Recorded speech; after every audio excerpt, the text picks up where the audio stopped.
Welcome to the Autosportradio.com show. We are coming to you from Green Street Pub and Eatery at 911 North Green Street in Brownsburg. This program is being presented by the Indy Dental Group. Indy 500 veteran Dr. Jack Miller and his wife Dr. Liz Lewis have a phenomenal practice. They're now up to 6 offices. If you need dental work, you think you haven't had any check lately, you need to check them out. Give them a call, make an appointment. The number is 317-846-6125. Their main office is at 92nd and Meridian. It's easy to get to off the interstate. If you need dental work or you haven't had a check them out.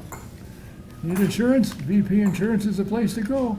They're located at 5004 West 16th Street, about a mile straight west of the Speedway. You can talk to Mike Pardee or Tom, find out what you need, they'll help you out. And I've been with them for over 30 years, and every time I check, like the insurance commissioner says, they're the best. Give them a call, the number is 317-248-0070.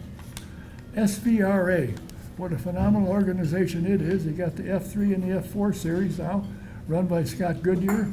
They have brought back the Trans Am series to bigger than what it used to be. It's phenomenal. Want to find out where they're performing or what the events are? Go to svra.com and you'll be glad you did. They got sports cars, vintage sports cars. They got the Trans Am. They got the F3 and the F4. They got a full weekend when you go see them. Tonight is a little different. It was announced a week or so ago. The newest members of the United States Auto Club, aka USAC Hall of Fame, and I have 2 of the newest members inductees as guests tonight.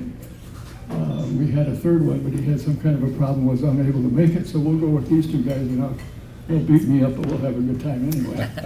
Sitting on the far end is a gentleman who has won 6 USAC national championships, and he won the majority of them with Tony Stewart, strangely enough. He's won, I think, 4 in the sprint car and 2 in Silver Crown. Don't short me, Don. 1 more sprint car. Oh, I'm sorry. 5. All right, 5. I did say 5, didn't I? And I'm not going to get any more, so I got to make sure all of them are accounted for. He went to work for USAC in the competition and became a vice president there, and then he got a phone call from across the street and down the road a piece. Offered him the job of taking over director of competition for what was then the Indy Light Series, now the next by Firestone, and he accepted it. What he's accomplished with that series is quite amazing. Please welcome Mr. Levi Jones. Thank you. And the guy sitting next to me has been around probably close to as long as I have, and for some reason he decided that getting into racing was a good idea and using a camera was even better. I guess he decided, like I did, driving a car wasn't exactly what I had in mind. I got to push him, clean him, pick up, and so forth, but driving wasn't what I had in mind. He is known around the world for his photography, for his pictures. You go on his website, which we'll discuss in a bit, you'll find about 15,000 pictures. If he hasn't got it, it ain't in existence. Please welcome Mr. John Mahoney. Levi, start with you. What got you into racing? Now you drove for your dad and you're in a family car and started out, and it took you a while before you found Victory Circle, but what got you behind the wheel of a race car? I was just hooked as a kid, right? I fell in love with it going as a fan with my family, and you know, I've said it many times before, my mom's still waiting on me to outgrow it. Yeah, but what you have now, unless you fall off the plane, you're in fairly good shape. When USAC wanted to hire you, was there any hesitation to say, no, I'll be there? Yeah, my passion for racing is very deep, right? So very fortunate to get to accomplish way more than I ever dreamed of driving a car. Went to work for my family business. An opportunity presented itself to go back and work for USAC, and you know, it was a tough decision for sure, but you know, I'm thankful that I made that decision along with my family, and you know, back to Indianapolis in 2015, and you know, they say time flies when you're having fun, so it's you know, it's been pretty good. So your family has a business in Olney, Illinois. Yeah, my dad's family has farm stores in Illinois. My mom and dad are both retired and sold out to the rest of his family. So they're enjoying the grandkids and going to Florida and in the winter and going to races and ball games now. So they're loving life right now. And you're basically a farm boy. If you ask people from where I grew up, they'd say no now, right? It's been a while. I really don't even like mowing my quarter-acre lot. So spend enough time doing that. My dad actually gives me a hard time. He says that I don't work because if you're not physically working and sweating and doing something, you're not working. So that's kind of the joke with him. How big a jump was it going from the United States Auto Club up to the Indy Lights / Next by Firestone Series? Was there a big jump? Was there a lot that was alike in the two jobs? Yeah, there are way more parallels than I even imagined. You're dealing with the business of racing with teams and drivers and sponsors and working with track promoters and all of the people that make an event happen. You still have each of those corners to make sure they're successful for each event and the series and teams and drivers, like I said. So a lot of parallels, just different cars and different cities. Do you feel that your driving ability gives you a step up on somebody else coming in to take the job? Because you've been obviously quite successful and you've run for a number of years and won about any track you've run on. So does your experience driving help you with what you're doing with USAC and now with Next Series? Yes, I think those experiences behind the wheel and from the time of starting and learning and working my way up to becoming a championship driver and what it takes to do all of those things and the struggles and the tasks that are presented. I've been through most of those, so it's knowledge that I have that I'm happy to share with people that ask, and if they don't think my knowledge is worth it, then that's fine too, right? Everybody has their own way and their own path. Yeah, but unfortunately for you, I know how to get a hold of you, and I do have questions from time to time. You've got to be kind of happy, I would think, with the progress that the Next by Firestone Series is advancing. The car count is coming up. Of course, without HMD, it would be kind of shallow. But the competition is good. What I like is when you get to see them run, you don't have to wait 45 seconds for the last car to show up. They're all pretty well bunched up.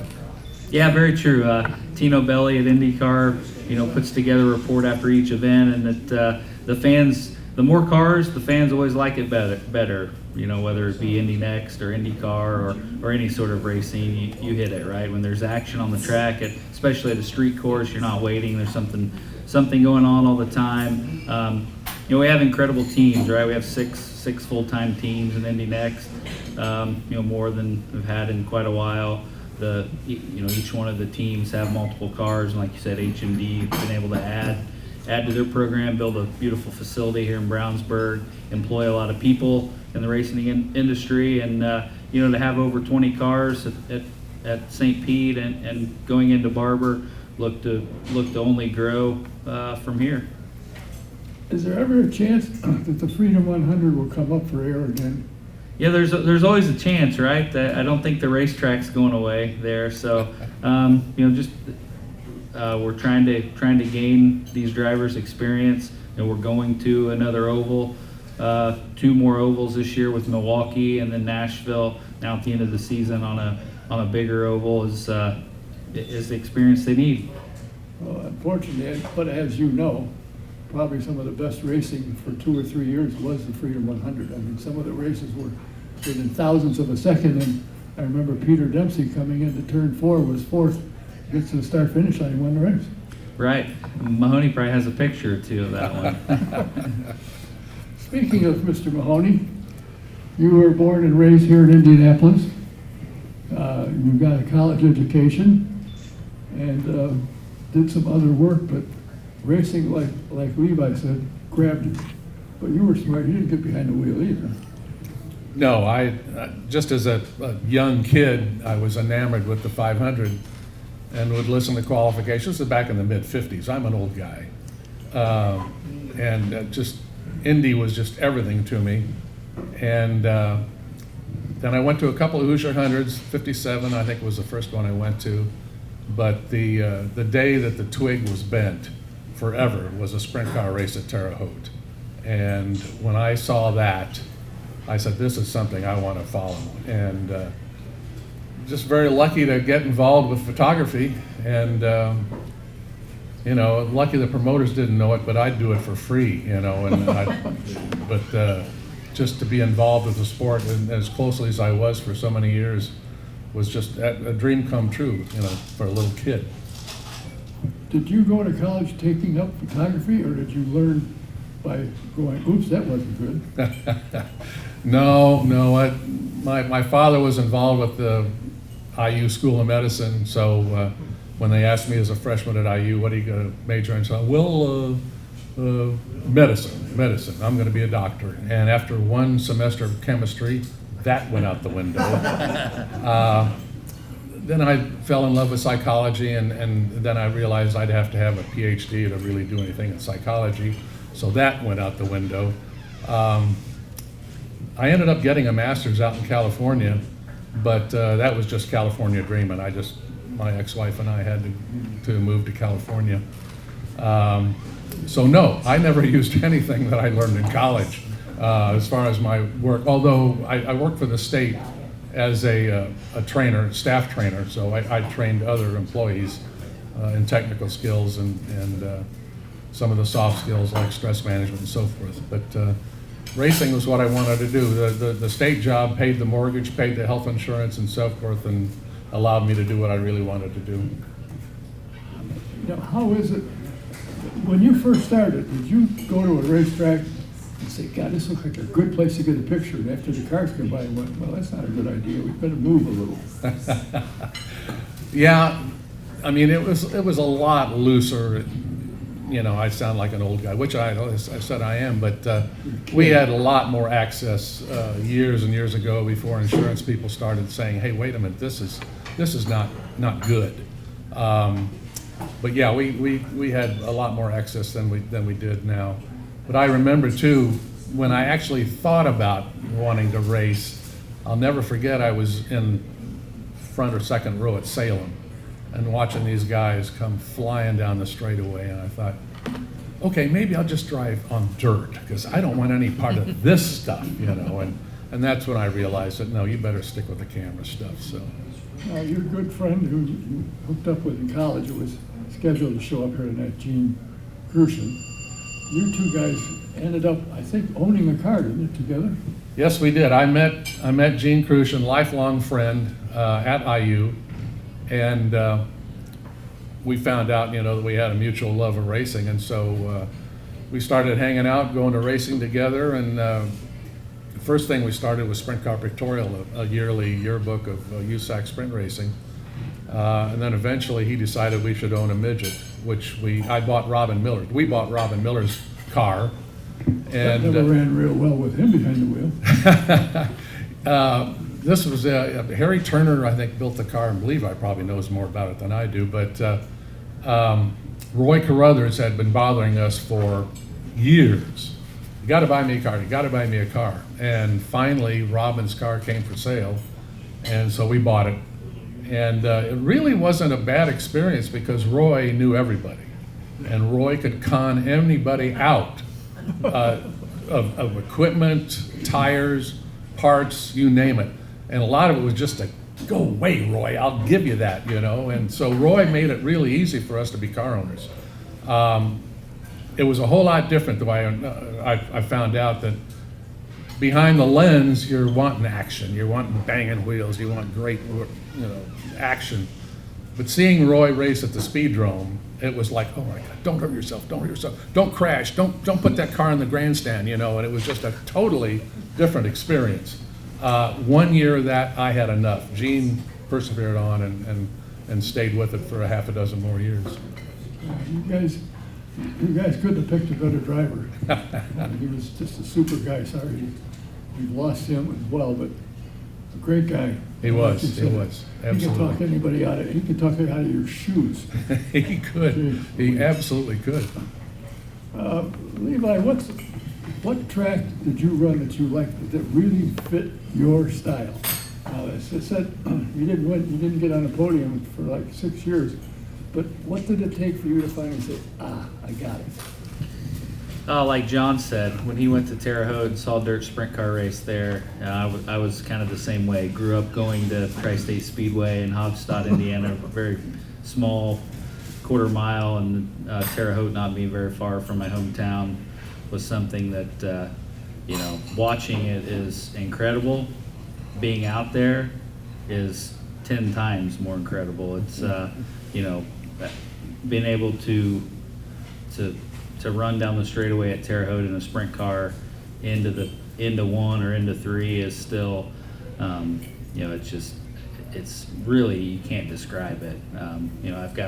I've got a picture of getting into three, I think at Terre Haute, of John's and me in a car, and I'm like, why or how? I'm like, would you do that? But it's just, it's unbelievable. Did it come to a point when you finally started winning, that you connected all the parts and pieces that took you to figure out how to drive this car to the lead?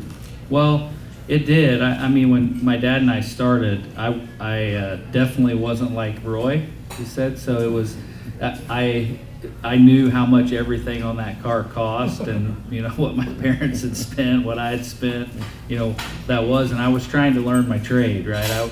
I didn't. I made it like 3 weeks in college before I left and went to a race in Arizona and never made it back.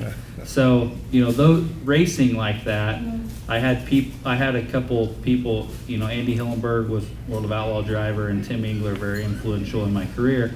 I was a shop rat there, and one night they were there, and Andy Hillenberg said, "Hey, and in a way, if you want to be a race car driver, you need to race as many different places as you can against the best guys." So I went and beat my head against the wall against, I was a 17, 18, 19-year-old kid, trying to learn how to race against guys that had done it for a long time, Hall of Famers, making their living, putting food on the table, and thankfully I figured it out after a little bit. What's Andy doing these days? I haven't seen him in a long time. Yeah, I think lives in Oklahoma. I saw some pictures at the end of the year. He was maybe with Shane Stewart at Port City, I think. Just those guys. I tried to learn from all of them, something from each one of them, and I think that was an advantage. Back then, I didn't think it was an advantage to my career.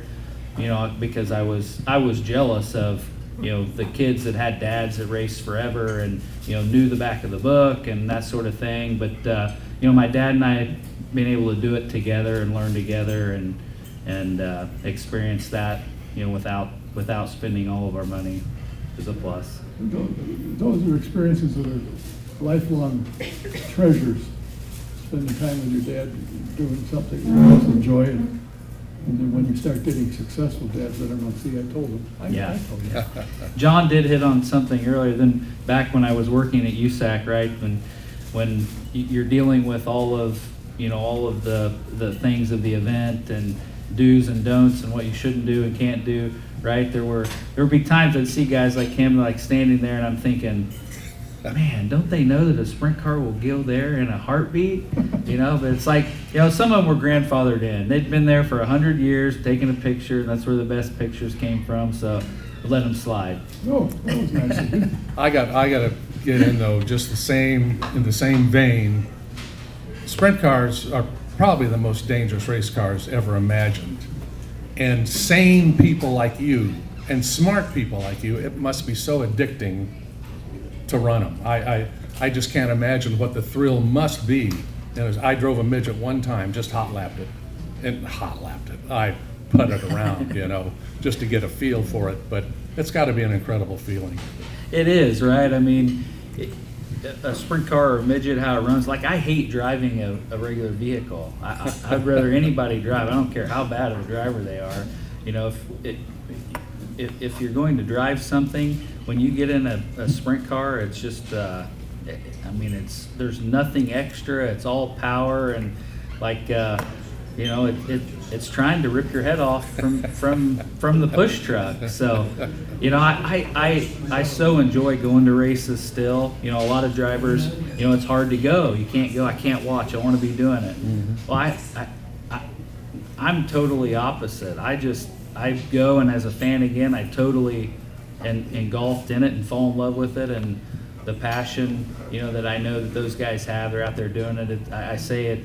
You know, it's why a guy willing to spend his own money to watch another guy do it. Now, the obvious question, you have kids, and you ever put a helmet on? I think my mom has scared them away from it, right? So, my boys don't remember me racing. You know, we see pictures and Facebook memories and stuff like that, but you know, maybe some of the stuff they remember is not the victory lane and excitement and all of that. They probably remember of, you know, Heidi and I talking about the business side of racing and the not so glamorous parts of it, maybe at dinner. So, you know, they love it. One of them loves to go with my dad as much as he can, but they don't show any interest in driving. So, like I said, it's easy to find a driver. We need car owners and mechanics and engineers and race promoters. So maybe they'll check one of those other boxes. Is next series by Firestone having trouble getting crew for their teams?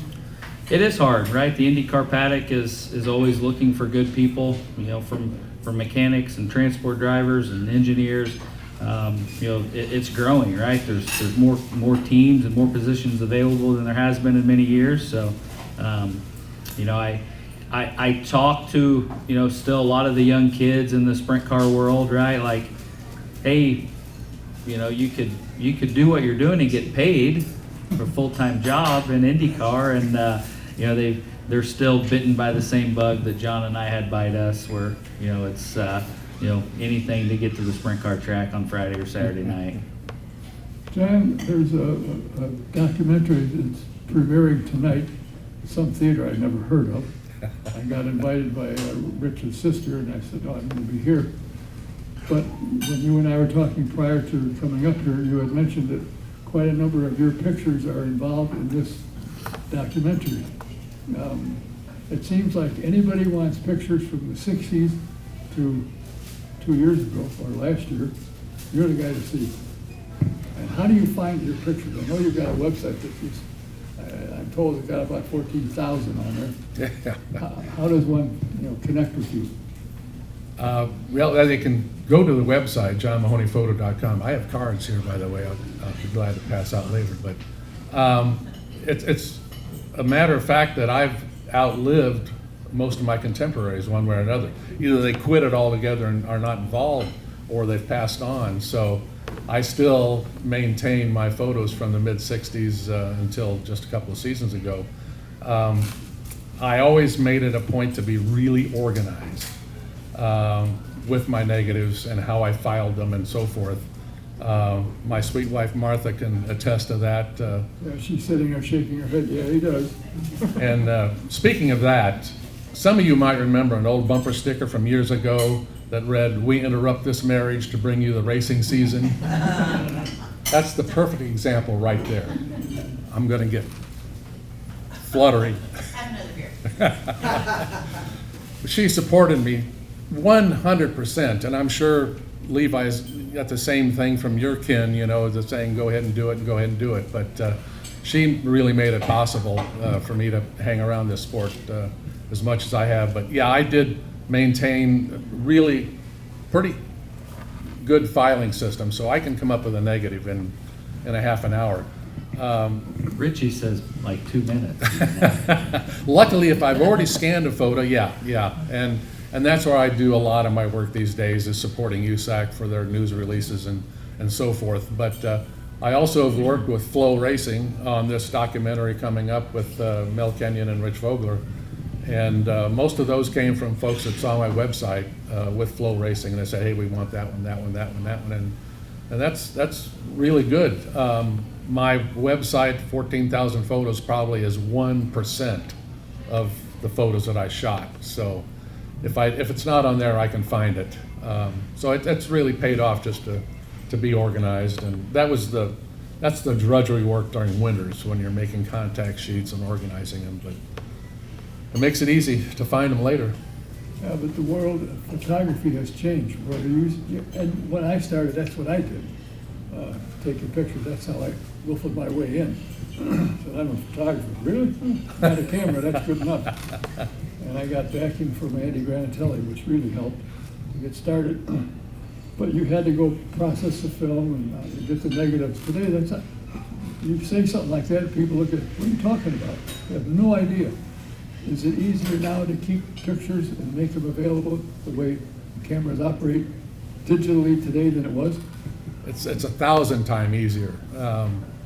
Again, she can relate to Sunday nights coming back from a race, and my day and night is not over because I'm going to have to suit the film, black and white. Color I had a lab do, but that's another several hours, and then printing them and so forth. And then for publications, you've got to send them on a bus or a plane or something because they have deadlines like Tuesday, Now, a little teeny card can hold 1,000 photos. I'd have to have a trailer to bring that much film to a race, film. So the digital has made it easier. Plus the fact now, no publication wants prints anymore. They want an image, and you email it to them or ship it to them or whatever. So yes, it's made it unbelievably easier in that respect. Well, when I first started, I started with the photography. I BS'd my way into being a photographer, and the marketing director for RJ Reynolds took a liking to me, and he'd take me to the NASCAR races and stuff. And I'd go to a race, and I'd come home Sunday night, I'd have to go down and process the film, go through it, see what I wanted, and I get video as well as, I bought a $22,000 16 millimeter camera, and I got thrown out of my house for that one. And we processed the film, put everything together, and on Tuesday night I did a live television show in Chicago, and my set mate was a guy you probably heard of, Paul Harvey. Well, I used it, and he'd come in and said, take those helmets off, put my books back. Yes, sir. Good guy, super good guy. We got along very, very well. But there's something about this sport, and I don't know what it is, other than to me, it's clean. It's a clean sport. A lot of very smart people, and the developments they've done, and they say win on Sunday, sell on Monday, pretty much is true. So I think the reason I'm still around here is because it's fun to be around these kind of people that are smart, they're intelligent, they'll talk to you, at least they talk to me, for the most part. And I think it's kind of neat to see what the ideas they come up with and how they can improve. You get a thing and you say, well, you can't do this. Oh, well, we can do that. And they do it and you're going 1/2 mile an hour faster. Oh, why did you do that? For you to know. Don, you said the key word there, BSing your way in. Gene Crucian and I, my buddy, I think we're still in college, but we both love photography, and we thought, well, how can we get in to get access to all these guys? And Gene came up with the idea of a fake newspaper, Northwest News. He's from the Gary area. And it worked. It wouldn't work today because they're going to want to see a copy of the paper. They're going to want to see what you shot for them, what you've done before they're going to let you in. In those days, he'd be editor and say, my photographer, John Mahoney, and I want to cover your race for Northwest News. And bingo, we were in. It actually even worked when I lived in Sacramento. I wanted to go to the Dirt Champ race at the Sacramento Fairgrounds. And so I told Gene back in Indiana, I said, hey, write Northwest News, see if I can get credentials, And nothing happened. I called him the day before the race, and he says, no, John, we didn't hear from him. And this is actually how I got started, photography really started. I went to J.C. Agajanian, the promoter, had a movie party at a hotel or motel the night before the race. And so I wanted to be there, see the drivers and whatever. And I'm walking into the motel, and here comes J.C. down the hallway, just him. And I said, okay, it's do or die, John. I said, Mr. Agajanian, I wonder, did you receive a credential request from Northwest News out of Gary, Indiana? And he says, yeah, I wondered what a paper in Indiana wanted credentials to my race. But he reached in his pocket and gave me a pit pass. Ta-da! And then I sent photos to Charger Racing newspaper, Bill Marvel's publication. He published them and said, I'm going to make you our West Coast correspondent. And really, that's how it started. But it was BS to get started. Well, mine, not quite as clever as that. I came down, I think I came the first time in 62 or 63, something like that. And I said, I gotta get in, somehow I gotta get in the garage area. And I watched the cars going down Gasoline Alley, and they'd have a jacket or they'd have a rag. So I went up behind someone, I stole his rag, and went around and bought an SDP jacket, put it on, put the rag in my pocket, and walked right in. Nobody said boo, and from then on, I had a way to get in. And then I had this bright idea, let's take Autosport and expand it, and it's still here. And strangely enough, people still talking. I called Levi, if he's not busy, he'll answer the phone. You look at, oh, not him. He does answer. What do you look forward to next? Do you see, Levi, more cars joining? Are there teams waiting? Is there a new car coming in a year or so? And they said, well, we don't want to spend the money on a car. It's going to be no good in a year. Have you got new teams looking to join the series? Yes, we do. So we try to look ahead to make sure everybody's aware of what changes or what we have coming.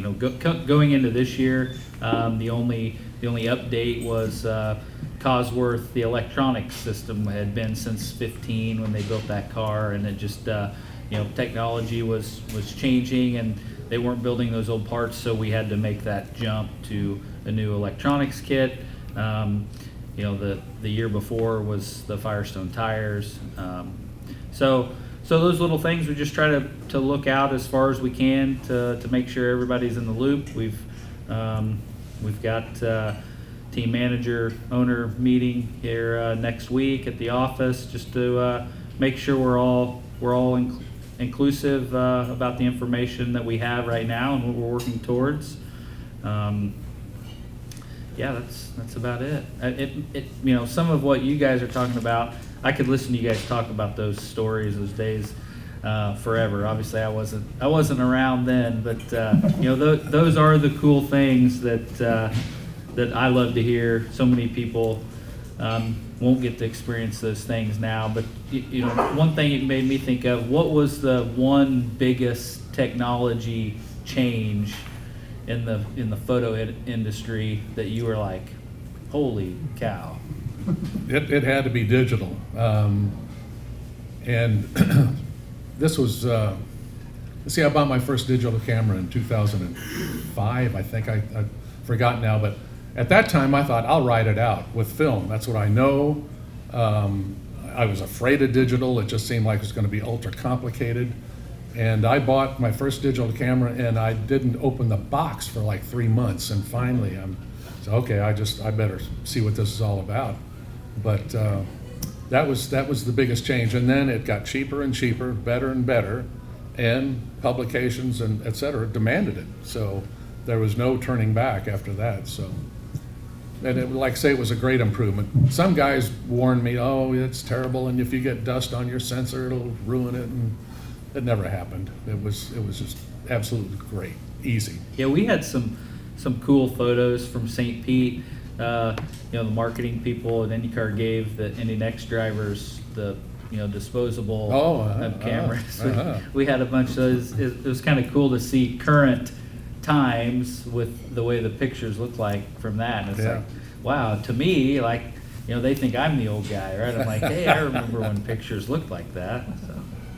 Levi and I have something in common too. We went into the Harf Hall of Fame same day, and then the USAC Hall of Fame, which was an unbelievable surprise to me.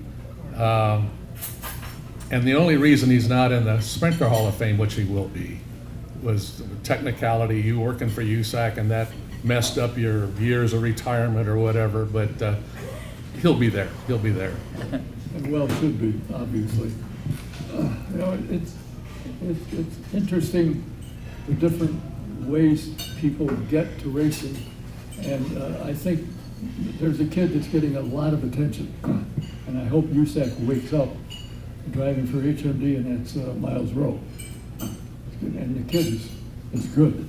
Even at St. Pete, he was running fourth for a while, and something happened on the restart, I think, and he got back to sixth or something. But my good friend Willie T called me and he said, "Have you talked to him yet?" I said, "No, but I got him on the list, and we're working with Rod Reed to get him on the show."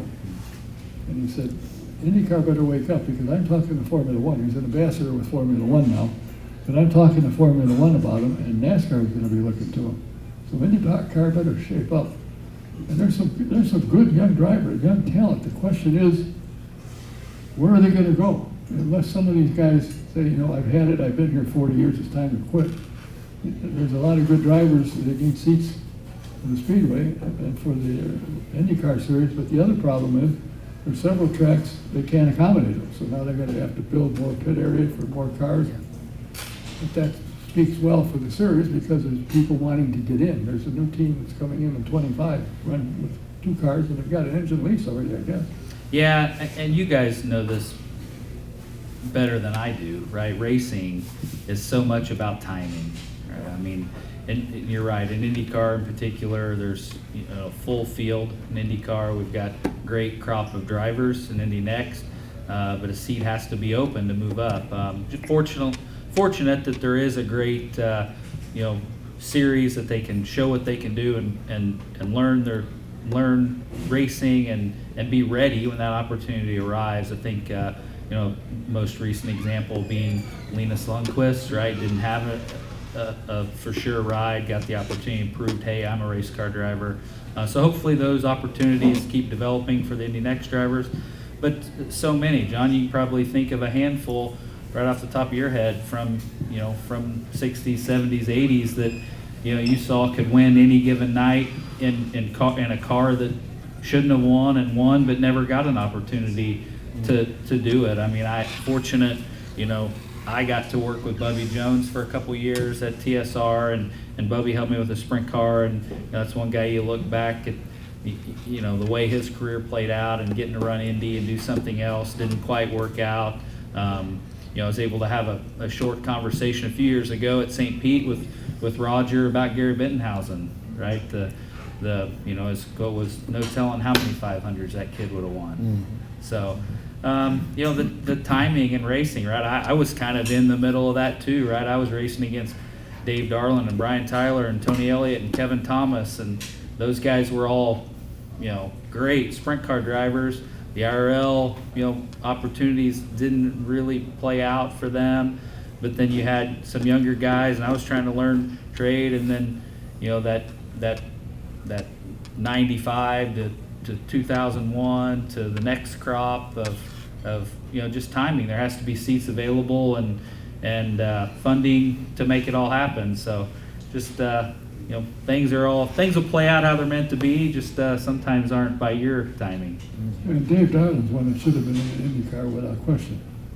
And strangely enough, Gene and John couldn't. If they would have came home and told their wives they were buying an IndyCar, it would not have probably went over as easy as the buying Robbins midget. Yeah, and she's shaking her head. You're right. That wouldn't have gone well. But you're right. There are some guys. I think one of the really outstanding drivers who lost his life in an airplane crash was Tony Elliott. And strangely enough, I could call Tony, invite him on a show, and he'd come almost every time. No problem. Sure, I'll be there. And off you go. So there's some, the big attraction to me is the people. That you can talk to them. John is known across the country and probably around the world, but if I call his phone, he'll answer it. I said, "Would you come?" "Sure." Same with Levi. I've invited him several times and he's here. So I think this is an unusual sport where nobody's too aloof to talk. And have you got a goal? I mean, Roger Bailey had a goal. He told me one day when they had the Freedom 100, he said, "When we get to 33 cars, I'll retire." Well, I wasn't quite as ambitious as Roger on that, but I have had a couple lengthy conversations with Roger, right? Kind of me just trying to soak up that knowledge, kind of the same thing I did whenever I was starting as a sprint car driver, trying to learn from the people who have been there and done it before me. He wanted 33. I was less ambitious when I first started. I think one of the first interviews, right, it was kind of well, how many cars do you want? So me, right, short track guy, said, well, we need 22, right? That's how many cars start a sprint car race. We need 22. And So where we're are close. you? And We're where are close. you? And where are you? 21. 21, all right. So if John will buy an Indy next car, we'd have it. I'm gonna have to have a lot more Yangling before I put down money on that. Where'd but, she go? You know, what is it about, John, what is it about this sport that intrigues you and attracts you? That's a hard question. From the start, I just was intrigued by the drivers, and just for the very reason I mentioned to Levi, that these guys are crazy, but they're heroes, and that just everything wrapped up, because I can't imagine anybody doing that, particularly in the era before cages. I've sat with several drivers that drove during that era, and they joked. They said, "Oh yeah, we tried to kill each other every weekend," and they just joke about it. But in those days, it was kind of true in some ways, because so many drivers lost their lives. So they were all supermen. Personality-wise, you think of AJ and Tony and those guys that are so determined and so driven, and to see the difference they make in the sport. But I think it was the personalities first. I love a great action shot, but actually my favorite stuff usually is the good pose stuff. Candid stuff, pose stuff of the drivers and the guys that are racing. And this guy here is just the ultimate good guy as far as putting up with what we do. And that's bugging him. Levi, can I get a shot with the car? Who knows what's going through his mind, And then but he always was more than glad to pose. And for the most part, almost all of them are. There's a couple, three that it's a real job, but for the most of them, they put up with us. What? There's more than 3. Maybe half a dozen. It is. So. If you go to his website, right? I mean, the cars are cool, and you get set, but you really you kind of get lost in looking at the people shots, right? Who's in the background? What's going on? The personalities, right? It is really, really neat to kind of, be careful when you go to a site, because you'll end up, it's been an hour and now you're still looking at pictures. So it's free to visit, and you can click on one and you can see a slideshow of a whole season and whatever. So I enjoy going back to it just to remember the guys that were running 10 years or 20 years or 50 years ago. The address for your website again, slowly? It's real easy. JohnMahoneyPhoto.com. And I do have some cards here. I'll leave them at the table if you want it, and they're just to peruse it, just for fun. I'm glad he has it, so I can prove to my boys that I was skinny at one time. It's interesting to me, as the competition director for the next series by Firestone, are the kids coming up to get to the next series? Is the ladder system doing what it's supposed to do, so when these kids move up, they're ready? Yeah, that's the goal, right? Driver development, so they're ready. We have Christian Rasmussen, last year's champion in IndyCar, with Ed Carpenter this year. We've got Linus Lundqvist, last year's champion with Ganassi. So we know that we can't take 20 from this year and plug them right into IndyCar. As you progress through racing, not everybody makes it, up there to hold the Borg Warner or be an IndyCar champion. So, but we want to make sure that we can let them develop as race car drivers and provide them an opportunity to prove what they can do to get a shot. But the ladder system, starting with the USF 2000 juniors, working their way up, when they get to you, they have to show you that they are capable of driving a next car? Yeah, we have X number of tests that we do, and when you apply, you have to be approved. I mean, if you or John, apply, right. we're probably not going to let you race next week. Thank you. But we do already for next year. Working with the teams of drivers that have interest and starting to starting to look at putting programs together for 2025 is a good sign for what we have going on. No question about it. And speaking of this documentary that's going on tonight, it's highlighting Rich Vogler, and his mother Eleanor is supposed to be here. She's 90, and I could tell some stories about her. Holy smokes. You didn't dare say anything bad about Don or Rich, or you had trouble. And I've seen it. But Rich, I can proudly say, took his rookie test at the Speedway in our car. We had an Antares, and I forget the name of the guy that built it, but he said I'd have been better off to put wheels on a computer than this car. But Eldon Rasmussen put it together. Rich didn't make it. Back in those days, you could work on the car in the pit area, and we had to change the gears in the car for Rich to go back out, and we didn't get it done. Not we, I didn't do that, I stood there and watched. Didn't get it done in time, so we didn't qualify, but Eldon crashed his car, so we got in ours and we put it in the field. And believe it or not, it was the first car garage in Illinois to make the Indianapolis 500. There were some owned by Illinois people, but they weren't garages. Ours was in a service station of all places.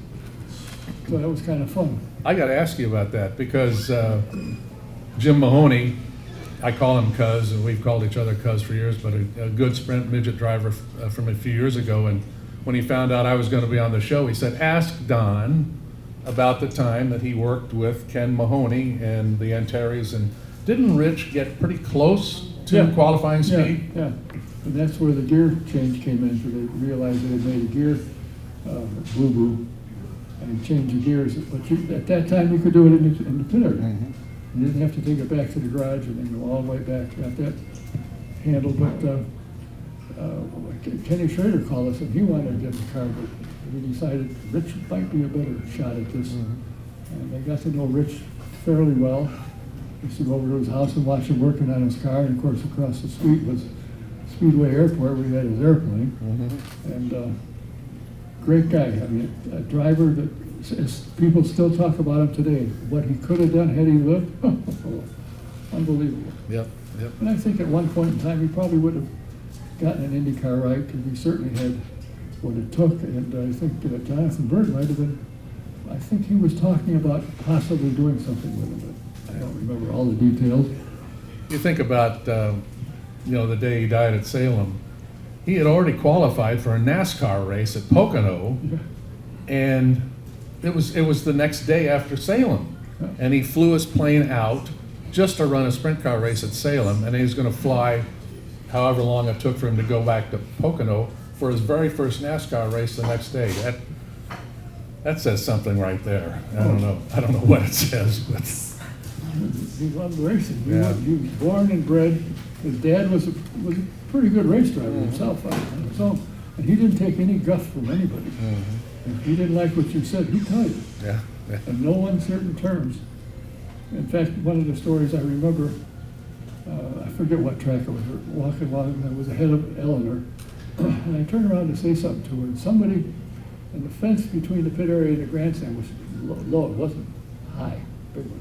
And somebody said something about Don Vogler, and she turned around and took her clipboard and smacked him upside the head with it. I thought, holy smoke.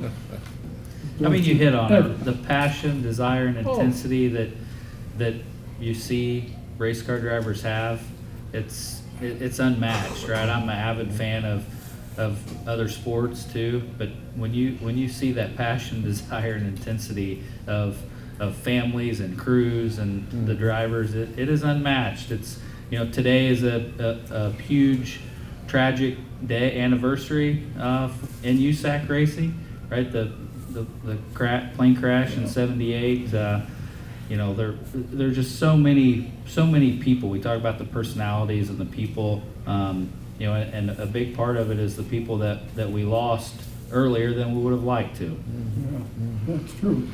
And it's amazing, before the cage came around, how many guys, not amazing that they got killed, how many didn't. When you see some of the accidents at the time when there wasn't cages, so how in the world did he get out of that car? Slowly, but he got out.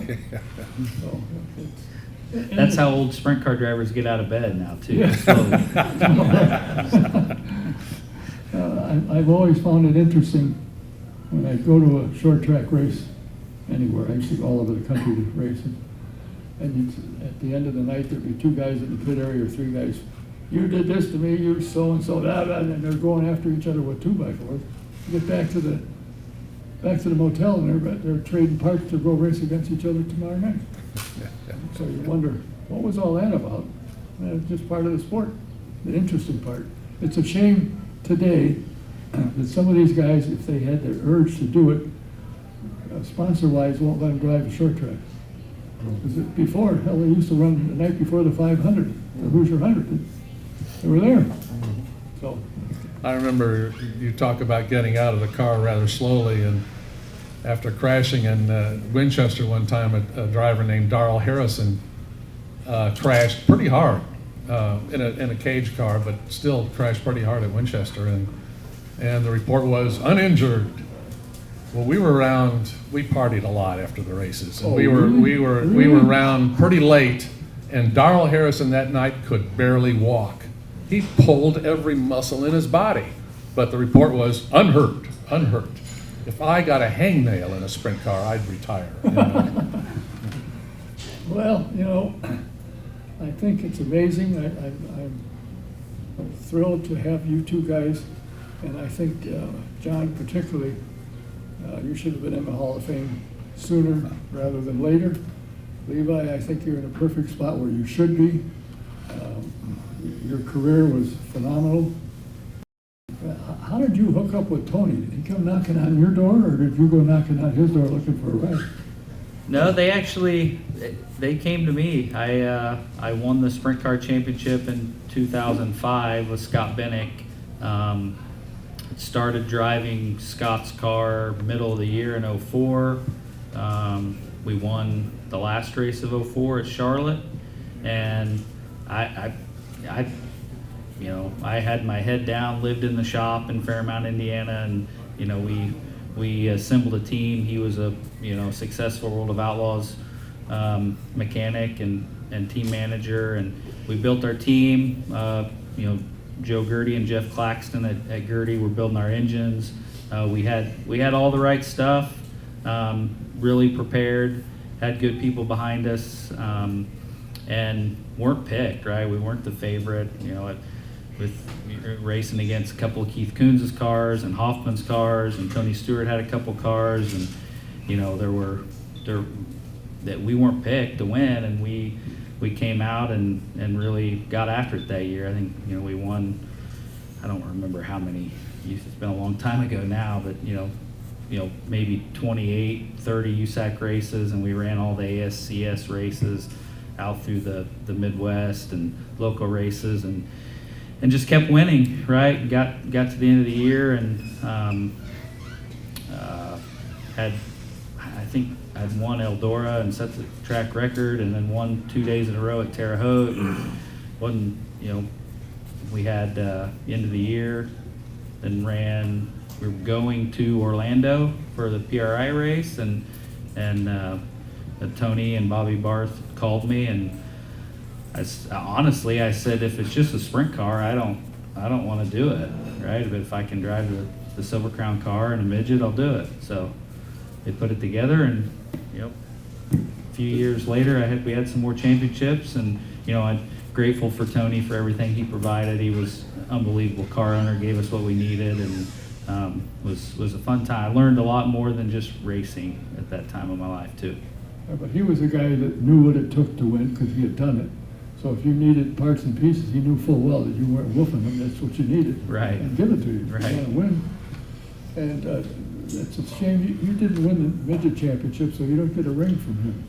No, and everyone always gave me a hard time because I wasn't very good in a midget. Well, since I've been at IndyCar and I go to the meetings with the engineers, we go to Dallara and we're talking about 4 pounds and 6 pounds and moving it 8 inches and all this, I'm like, I remember I'm sitting over there and thinking, okay, I was 210 pounds in a car that weighed 750 pounds. I was really way behind the 8 ball. So, but it was fun, able to win some races and say I've been there and done it. Well, it would be very impressive to have one of Tony's diamond rings on, but you did your share. You won him a lot of trophies. I'm sure. Do you have them, or does he have them in the shop? I don't have very much memorabilia from my racing career. We've we've moved a few times over the last few years, and I got a few totes of stuff. My kids have found some old shirts and stuff in there they've been wearing. They think's cool. They think it's vintage stuff because it's 15 years old or whatever now. So. Yeah, 15 years old.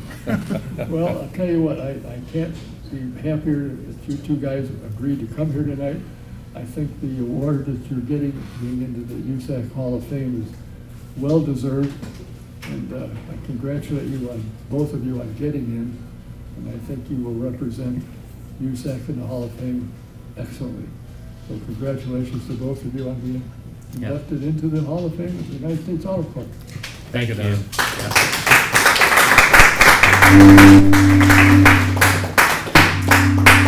Our two guests, Levi Jones, John Mahoney.